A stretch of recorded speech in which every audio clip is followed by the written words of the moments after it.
Есть места, где аэропорт выглядит как естественная часть города. Полоса, терминал, огни, ровная земля вокруг. А есть, где сама посадочная полоса кажется ошибкой. Она может висеть над океаном, исчезать под водой, стоять на земле, которой раньше не было, или лежать там, куда самолет не может просто зайти по прямой. И все же туда летают рейсы. Люди проходят регистрацию, садятся в кресло, слышат обычные команды экипажа и почти никогда не думают о том, что за этим привычным порядком стоит место, которое пришлось буквально заставить стать аэропортом. Здесь вопрос не в том, страшно ли там садиться. Вопрос в другом. Как вообще удалось построить аэропорт там, где сама география была против?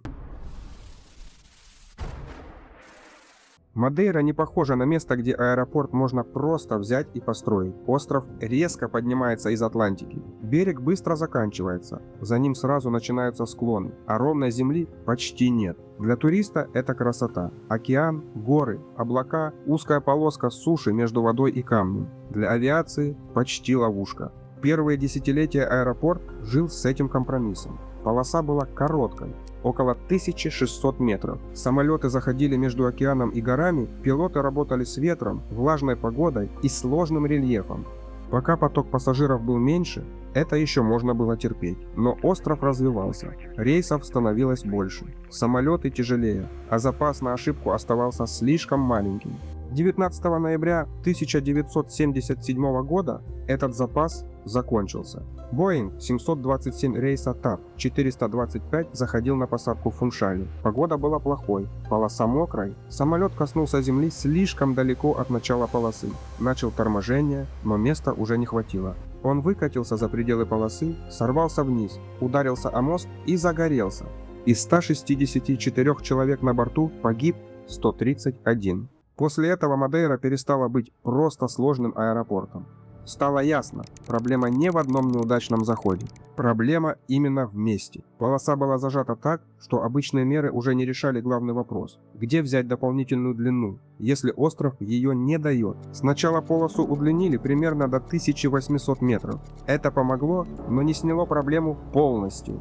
Туристический поток продолжал расти.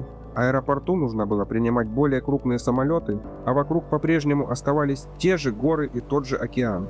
И тогда решение стало почти инженерным вызовом самому острову. Сначала логика была обычной – удлинить полосу там, где это возможно. Но Мадейра быстро упиралась в собственную географию. С одной стороны горный склон, с другой – океан. Если просто двигаться вдоль берега, место все равно заканчивалось слишком рано. Если уходить в сторону воды, начиналась уже не обычная стройка, а задача уровня большого моста. Для такого проекта нужно было не просто добавить бетон. Нужно было создать участок полосы, который выдержит посадки тяжелых самолетов, морской воздух, ветер, вибрации, нагрузку шасси и постоянную работу аэропорта. Причем сделать это не где-нибудь на равнине, а на краю острова, над мелководной бухтой. Именно здесь появляется инженер Антонио Сигабенш-Тавареш. Он опирался на более раннее исследование Эдгара Кардозу и предложил решение, которое снаружи выглядит почти неправдоподобно. Не искать землю, которой нет, а построить для полосы бетонную платформу над океаном. Работы начались в 1996 году и закончились только в сентябре 2000-го. Это были 4 года не декоративного расширения, а создания огромной несущей конструкции. Новый участок полосы стал фактически мостом. Больше километра длиной, около 178 метров шириной на системе бетонных рам и опор. Конструкцию рассчитывали под нагрузку крупных пассажирских самолетов, включая Boeing 747-400. В итоге полоса стала длиной 2781 метр. Часть ее держится на 180 колоннах, и некоторые из них поднимаются примерно на 70 метров. Это не деталь ради красивой фотографии. Это цена, которую остров потребовал за нормальный запас длины.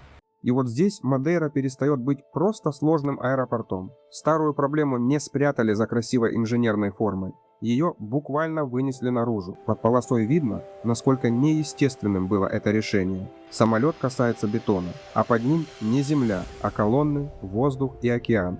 Если на Мадейре людям не хватило края острова, то в Осакском заливе проблема была еще радикальнее. Подходящего места не было вообще. Старый аэропорт Осаки уже оказался заложником города. Вокруг плотная застройка, шум, жалобы жителей, ограничения по расширению. Для крупного международного узла этого было мало. Японии нужен был аэропорт, который сможет принимать дальние рейсы, работать почти без ночных ограничений и не упираться в каждый новый квартал. На суше такой свободы не было, поэтому решение перенесли туда, где не нужно сносить домостроения и спорить за землю – в море. На схеме все выглядело почти чисто. Построить искусственный остров в Осакском заливе, соединить его с материком мостом, поставить терминал, полосы дороги, железную дорогу и получить аэропорт, который не мешает городу. Но Осакский залив не был пустым строительным участком. Будущий остров нужно было создавать примерно в 5 километрах от берега, в воде глубиной около 20 метров. А на дне лежал не камень, не твердая порода, а мягкая морская глина, пропитанная водой. Если просто насыпать сверху миллионы тонн грунта, бетона, топлива, поставить технику и самолеты, эта глина начнет сжиматься годами и неравномерно. Это главный нерв Кансай. Аэропорт еще не построили, а инженеры уже знали, что будущая Земля под ним будет двигаться. Строительство началось в 1987 году. Сначала в заливе создали морской контур, защитную линию, внутри которой должен был появиться остров. Но прежде чем завозить огромные объемы грунта, нужно было заняться тем, что обычный пассажир никогда не увидит – морским дном. В мягкую глину установили около 1 миллиона песчаных дренажей. Каждый уходил вниз примерно на 20 метров. Их ставили сеткой через каждые несколько метров, словно прошивали дно залива изнутри. Звучит почти неправдоподобно. 1 миллион вертикальных каналов в морской глине только для того, чтобы вода начала выходить наружу, а грунт оседать заранее. Без этого будущий остров мог бы продолжать проседать уже под работающим аэропортом. Поэтому Кансая начали строить не с терминала и не с полосы. Его начали строить с попытки заставить морское дно стать сушей. Потом внутрь защитного контура пошел грунт. Объемы были такими, что это уже не похоже на стройку отдельного объекта. Скорее на создание нового фрагмента географии. Сотни миллионов кубометров материала, чтобы там, где была вода, появилась поверхность для полос, терминала, дорог, поездов и самолетов. Но даже после этого борьба не закончилась. Сверху остров постепенно становился аэропортом. Появлялись полосы, терминалы, служебные зоны, мост на материк. Стройка протекала увереннее. А снизу продолжалась медленная работа глины. Остров оседал под собственным весом. Самое странное, что это не было неожиданностью. Кансай проектировали не как неподвижный кусок суши, а как место, которое еще долго будет меняться. В терминале заложили систему регулируемых опор. Если часть здания проседала, колонны можно было поднимать домкратами и подкладывать стальные пластины, возвращая конструкцию в нужное положение. Для аэропорта это звучит почти противоестественно. Терминал обычно кажется самым устойчивым местом в путешествии. Стекло, металл, стойки регистрации, табло, люди с чемоданами. А здесь, под этой обычной картиной, скрыта мысль, которую трудно выбросить из головы. Здание стоит на земле, которую иногда приходится буквально поднимать обратно. Кансай открылся в 1994 году. Снаружи это выглядело как триумф. Международный аэропорт посреди залива, огромный терминал Ренцо-Пиано, мост к городу, самолеты, расписание, миллионы пассажиров. Но в этот триумф с самого начала была встроена цена. Искусственный остров требовал постоянного наблюдения. Просадка не была аварией, которую можно один раз устранить и забыть. Она стала частью жизни аэропорта. Его нужно было измерять, корректировать, обслуживать, защищать от воды и все время помнить, что под ним не древняя скала, а созданная человеком суша на мягком морском основании. А потом Кансай получил удар уже не снизу, а снаружи. В 2018 году тайфун Джеби прошел по региону с такой силой, что аэропорт затопило. Вода накрыла участки острова, нарушила работу терминалов, а танкер, сорванный штормом, врезался в мост, который связывал аэропорт с материком. На время один из важнейших воздушных узлов Японии оказался отрезан именно тем, от чего его пытались защитить с первого дня – морем и ветром. Сегодня Кансай работает. Через него проходят пассажиры, грузы, международные рейсы.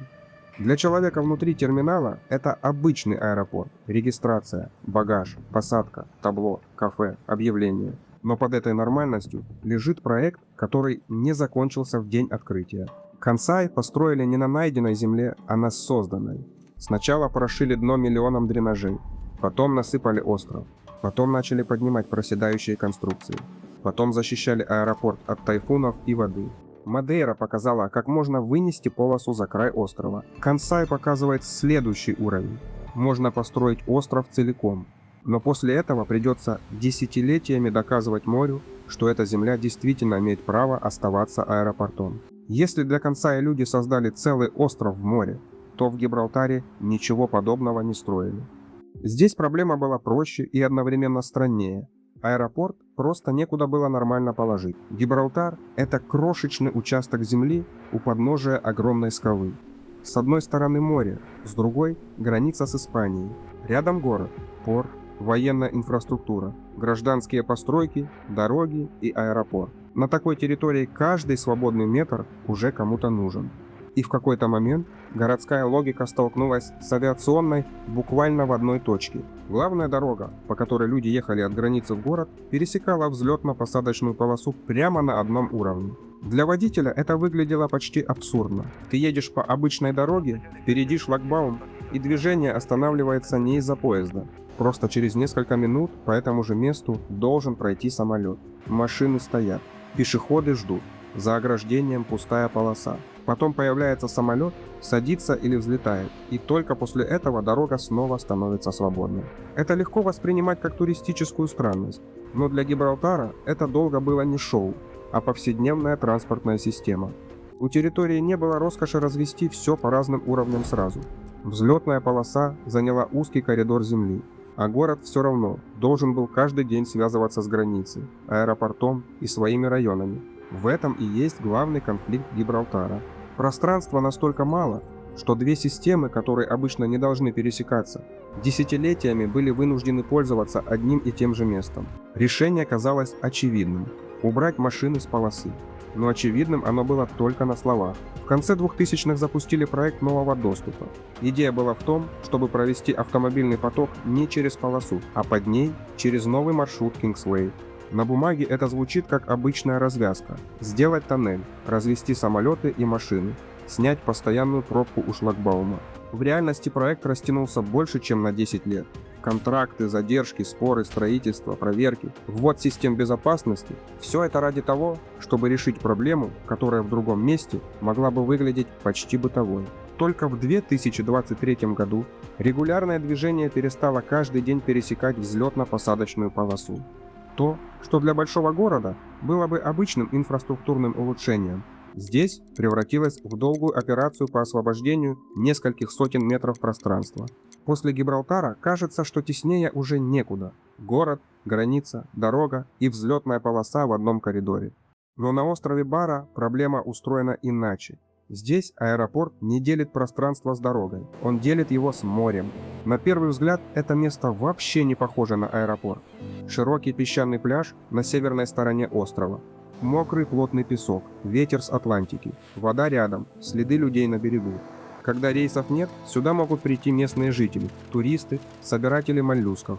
Это обычный пляж, а потом поднимается ветроуказатель. Люди уходят из рабочей зоны, и тот же самый песок становится взлетно-посадочной полосой.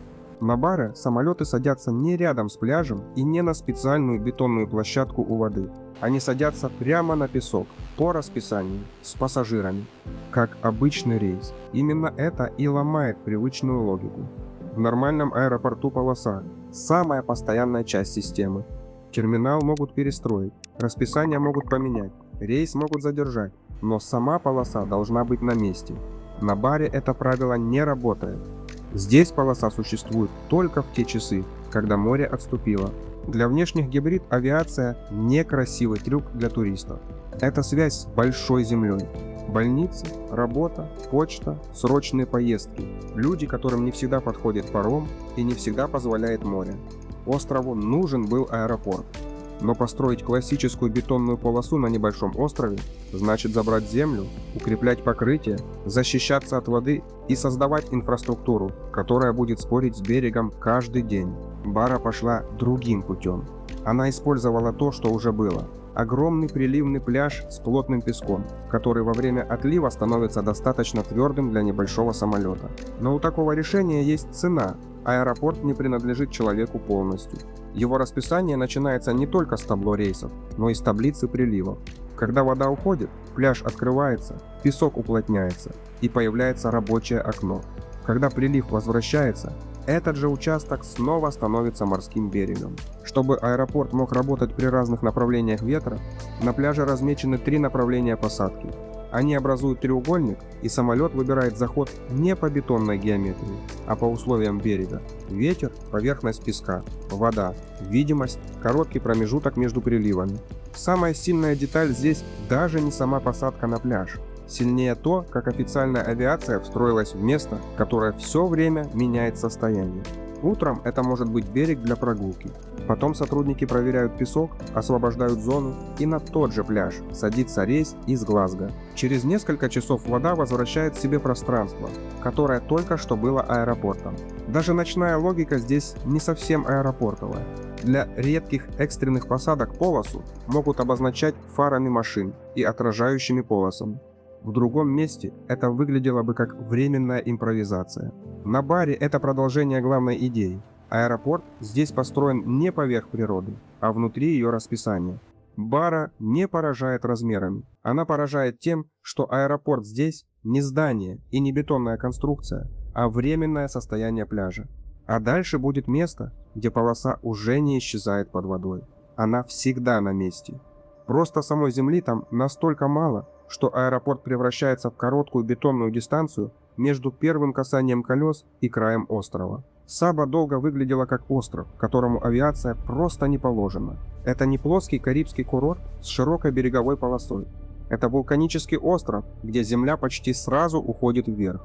Склоны, обрывы, узкие дороги, зеленые горные стены и маленькие участки поверхности, за которые приходится цепляться. Для лодки такой остров сложный, для самолета почти закрытый. Но без аэропорта Саба оставалась зависимой от моря. Люди, грузы, срочные поездки, связь с соседними островами – все проходило через путь, который мог зависеть от волн, погоды и расписания судов. Идея аэропорта была не капризом, а попыткой дать острову быстрый выход наружу. Оставалось только понять, куда посадить самолет. Почти весь остров отвечал одинаково – никуда. Потом пилот Реми де Хайнен выбрал Flat Point, один из редких участков, где поверхность была достаточно ровной, чтобы вообще говорить о посадке. По меркам нормального аэропорта это место выглядело слишком маленьким. По меркам Сабы почти единственным шансом. Участок расчистили и выровняли настолько, насколько позволял рельеф. Это еще не был аэропорт. Скорее грубая проверка невозможной мысли. Сможет ли самолет коснуться земли, затормозить и не уйти за край? 9 февраля 1959 года де Хайнен посадил там самолет. На острове это стало событием. Люди пришли смотреть не на открытие аэропорта, а на попытку доказать, что аэропорт здесь вообще возможен. Посадка удалась, но именно после этого история стала сложнее. Один успешный заход еще ничего не решал. Это мог быть смелый эпизод, удачное совпадение пилота, погоды и машины. Регулярный аэропорт требует другого, чтобы посадка повторялась снова и снова, уже не как трюк, а как система. И вот здесь Саба уперлась во второй предел. Полоса получилась около 400 метров, меньше половины километра. Для реактивных лайнеров это сразу закрытая дверь. Даже для небольших самолетов такая длина означает, что все должно совпасть. Скорость, вес, ветер, точка касания, торможение, решение пилота. Официально аэропорт начал работу в 1963 году, но он так и не стал обычным аэропортом в миниатюре. Сюда подходят только небольшие самолеты, способные на короткий взлет и посадку. Пилоты работают не с запасом пространства, а с точной границей допустимого. С одной стороны полосы поднимаются холмы, на концах обрывы к морю. После касания нет длинного спокойного пробега, где можно исправить слишком позднее решение. Полоса заканчивается быстро, и вместе с ней заканчивается сама идея запаса. Саба держится не на большом инженерном чуде, а на дисциплине ограничений. Правильный самолет, правильный пилот, правильная погода, правильный вес. Посадка, в которой все должно произойти вовремя, потому что лишних метров остров просто не дал. После бары, где аэропорт появляется только в часы отлива, Саба показывает другой предел. Здесь полоса не исчезает под водой. Она всегда на месте. Просто ее настолько мало, что весь аэропорт существует внутри одной короткой дистанции от первого касания колес до края острова. Лукла появилась не потому, что в Гималаях нашли хорошее место для аэропорта. Она появилась потому, что без нее весь район Эвереста оставался слишком далеко от мира. Туда не ведет обычная дорога, как к городу на равнине. Люди, грузы, стройматериалы, медицинская помощь, снаряжение для экспедиций – все приходило медленно, через горные маршруты, где путь измеряется не километрами, а днями. Для региона, который жил между деревнями, перевалами и тропами, аэропорт был не удобством, а способом резко сократить расстояние между внешним миром и горами. Эдмунд Хиллари после восхождения на Эверест занимался развитием местных поселений. Идея аэропорта была частью этой логики. Если нельзя быстро провести дорогу, нужно дать региону воздушный вход.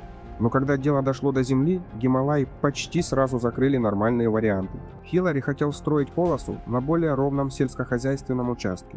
Это было бы логично, ровнее, безопаснее, проще для посадки. Но местные фермеры не захотели отдавать поля. В горах такая земля – редкость. Ее нельзя просто заменить соседним пустырем, потому что соседнего пустыря там нет. И тогда аэропорт пришлось сдвинуть туда, где обычный проектировщик сначала спросил бы не как строить, а зачем вообще пытаться. Полоса в Лукле получилась длиной всего около 527 метров и шириной около 30 метров. Высота примерно 2845 метров над уровнем моря. Для самолета это уже не просто аэропорт в горах. Это место, где воздух тоньше, погода меняется быстрее, а каждый лишний килограмм и каждый метр дистанции начинают иметь значение. Но главное даже не высота, главное уклон. Полоса Луклы наклонена примерно на 11,7%.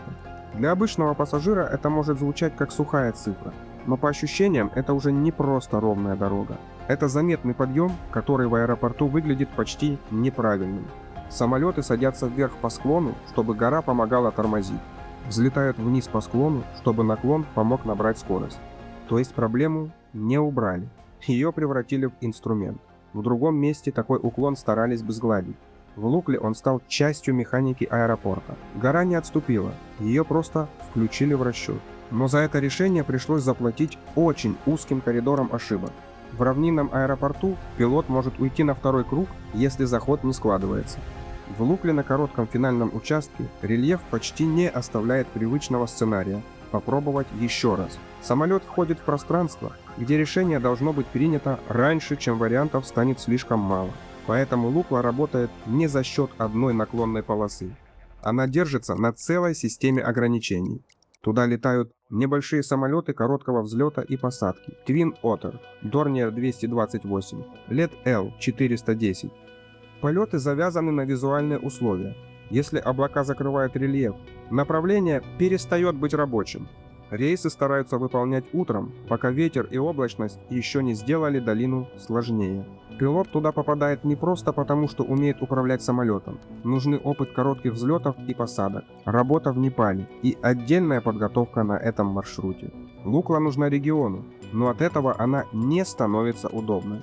Она просто показывает, на какие уступки приходится идти, когда аэропорт нужен там, где нормального места для него не существует. Паро выглядит обманчиво. Если смотреть только на сам аэропорт, он не кажется самым безумным в этом списке. Полоса длиннее, чем у Сабы. Нет пляжа, который уходит под воду. Нет бетонной платформы над океаном. Нет искусственного острова, который нужно удерживать от просадки. Но здесь проблема спрятана не в полосе. Она начинается задолго до касания земли.